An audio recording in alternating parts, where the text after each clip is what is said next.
Welcome back to my channel. ఈరోజు సొరకాయ పప్పు గురించి చూద్దాం. సొరకాయ తీసుకుంటున్నాను, పచ్చిమిర్చి, టమోటా, పెసరపప్పు, ఇందులో చింతపండు ప్లేస్లో మ్యాంగోని యాడ్ చేస్తున్నాను పులుపు కోసం. కుక్కర్ తీసుకొని పెసరపప్పుని వాష్ చేసుకోవాలి. పీసెస్గా కట్ చేసినటువంటి సొరకాయని పెసరపప్పులో యాడ్ చేయాలి.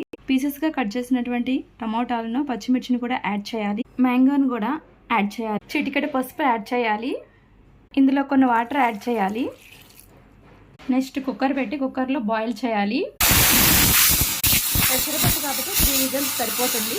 తాలింపు కోసం ఆనియన్, ఆవాలు, జీలకర్ర అండ్ కర్రీ లీవ్స్ తీసుకోవాలి.